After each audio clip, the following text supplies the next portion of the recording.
नमस्कार दोस्तों। ये जो आप बड़ा सा खूबसूरत सा फूल देख रहे हैं ना, ये है हाइड्रेंजिया। इसे आमतौर पर हार्टेंसिया का फूल भी कहते हैं। और समर में जब आप किसी भी हिल स्टेशन पर घूमने जाएं तो आपको ये फूल खूब खिले हुए दिख जाएंगे।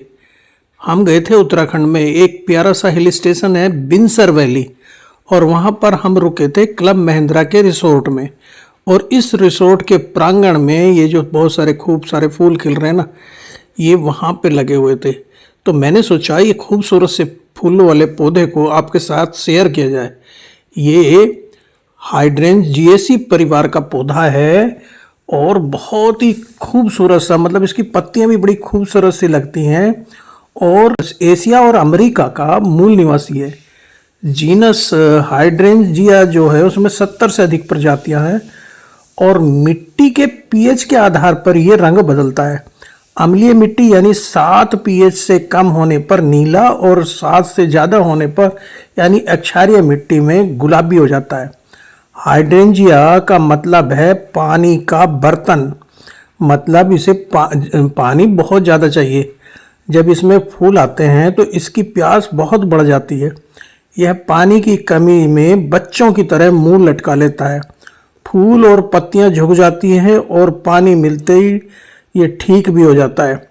ये मिट्टी के स्वभाव को परखने वाला पौधा है। जब मिट्टी की पीएच ना 5.5 या उससे कम होती है तो इसमें नीले फूल खिलते हैं, और जब पीएच 6.5 या उससे अधिक होती है तो फिर फूल गुलाबी खिलते हैं।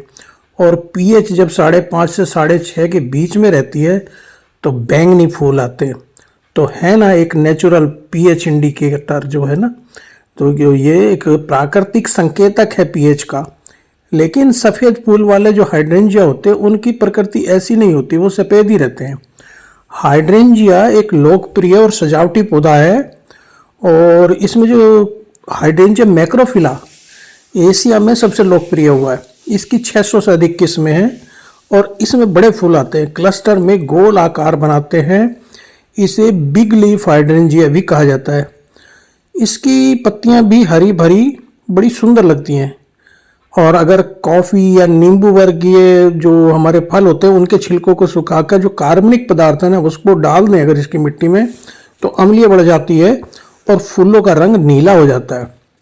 गुलाबी हाइड्रेंजिया बहुत लोकप्रिय है और इसे भेजने का अर्थ निकाला जाता है कि तुम मेरे दिल की धड़कन हो, मतलब इसको दिल से जोड़ा जाता है। और इसका आकार भेजने वाले के दिल से मेल खाता है। पंखुड़ियों की, इसकी जो पंखुड़ियाँ होती है उसकी हल्की नाजुक लाली धड़कते दिल की याद दिलाती है। जापान में इसकी हर्बल चाय बनाई जाती है जिसे अमा चा कहा जाता है। और ये मूत्रवर्धक है, मूत्राशय की पथरी को भी निकाल देती है। हाइड्रेंजिया मैक्रोफिला को जैस्मीन भी कहते हैं, जो फूलों का गोल आकार बनाता है और जापान का मूल निवासी है। अब बात करते हैं इसकी देखभाल की। इसमें जब फूल आते हैं तो इसकी प्यास बहुत बढ़ जाती है। गर्मियों में दिन में कम से कम 2 बार सुबह शाम पानी देना पड़ेगा, अन्यथा यह बच्चों की तरह नौटंकी करता है और मुंह लटका लेता है, पत्तियां भी झुका लेता है और पानी मिलता ही मुस्कुराने लगता है। बस पानी में लापरवाही नहीं करनी है। मगर यहाँ यह भी ध्यान रखना है कि अगर आपने गमले में लगा रखा है तो गमले के ड्रेनेज होल खुले होने चाहिए, पानी रुकना नहीं चाहिए, लेकिन मिट्टी नम रहे। पानी जैसे पानी पहाड़ों पर गिरता है ना, बारिश होती है और बह के नीचे चला जाता है, बस उसी तरह की हमें सिचुएशन बनानी है। पानी सूखने पर इसमें पानी देना पड़ता है। अगर रुक गया तो रूट रोट की समस्या हो जाती है, तो इसलिए ये ध्यान रखना, लापरवाही इसमें नहीं बरतनी है। दूसरा, इसके गमले की मिट्टी फर्टाइल और रिच होनी चाहिए और पथरी नुमा होता नहीं, पहाड़ की तरह पथरीली होनी चाहिए, वेल ड्रेन होनी चाहिए। इसके लिए हम क्या करें कि गार्डन सॉइल को फर्टाइल बनाने के लिए उसमें वर्मी कंपोस्ट या कोई भी कंपोस्ट जो भी उपलब्ध हो मिला दो। और वेल ड्रेन बनाने के लिए इसमें सैंड मिला लीजिए या परलाइट मिला लीजिए या वर्मी कोलाइट मिला लीजिए, जो भी उपलब्ध हो मिला लें। मिट्टी में नमी बनाए रखने के लिए इसमें कोकोपीट दे सकते हैं या लीफ मोल्ड मिला सकते हैं या मोस ग्रास मिला सकते हैं। और रूट रोट, क्योंकि इसमें जब पानी ज़्यादा भर जाएगा मिट्टी दलदली हो जाएगी तो रूट रोट की समस्या बढ़ जाती है, तो उसके लिए फफूंदी नाशक या नीम खली मिला लीजिए। मिट्टी को पथरीली बनाने के लिए मिट्टी में मोरंग या बजरी मिला सकते हैं। इस प्रकार रिच और पथरीली मिट्टी हमारी तैयार हो जाएगी और इसको हम बड़े गमले में 10-12 इंच का कम से कम बड़ा गमला लेना, उसमें इसको भर लीजिए और बरसात के मौसम में लगा सकते हैं। वैसे तो कभी भी लगा सकते हैं, लेकिन बरसात का मौसम सबसे अच्छा होता है। अब बात आती है इसे रखें कहाँ। इसे शेड में रखना चाहिए, बड़े पेड़ों के नीचे ये बहुत अच्छा चलता है। इसे तेज चमकीली धूप से भी बचाना होता है और सर्दियों में बहुत ज़्यादा पाला, बहुत लंबा जब पाला पड़ जाता है तो तब भी बचाना होता है।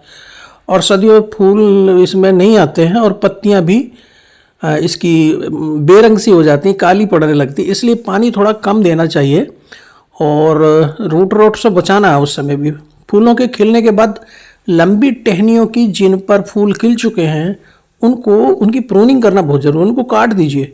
प्रूनिंग बहुत ज़रूरी, कटिंग से सही शेप में रहेगा, सही आकार में बढ़ेगा और कटिंग से नई ग्रोथ भी इसमें आती है, नए फूल जाते हैं। फरवरी से मार्च जब टेम्परेचर बढ़ना शुरू होता है इसमें फूल आने लगते हैं और फूल आते समय इसमें बोन मील या संतुलित आप उर्वरक जैसे NPK की डोज 10-10-10 की डोज इसमें दे सकते हैं, तो ये अच्छा चलता है। फूल बहुत बढ़िया फूल आते हैं। इसके फूलों के गुच्छे एक संपूर्ण एक बुके लगता है। इसके कटे हुए फूल अगर आपको मिले तो उसको वेज में किसी बर्तन में किसी में और उसमें पानी भर दीजिए, तो बहुत लंबे चलते हैं, काफ़ी दिन तक आपके घर की शोभा बढ़ाते हैं। इसके फूल 1 महीना खिल जाते हैं। सफ़ेद फूल तो एकदम मक्खन जैसे लगते हैं। तो ये रंग बदलने वाला पौधा बहुत ही अच्छा है और इसकी पत्तियां भी, अगर फूल ना भी हो तो पत्तियां भी बड़ी अच्छी लगती हैं। लेकिन जो मैंने चीज़ें बताई कि इसका ध्यान रखना है कि सॉइल का ध्यान रखना है, सनलाइट का ध्यान रखना है, इसकी प्रूनिंग का ध्यान रखना है, इसमें रूट रॉट ना होने पाए इसका भी हमें ध्यान रखना है। तो इन चीज़ों का अगर हम ध्यान रखें तो यह पौधा बहुत ही अच्छा पौधा है। और साथियों, आज का वीडियो कैसा लगा ये ज़रूर कमेंट करके बताइएगा। Thank you.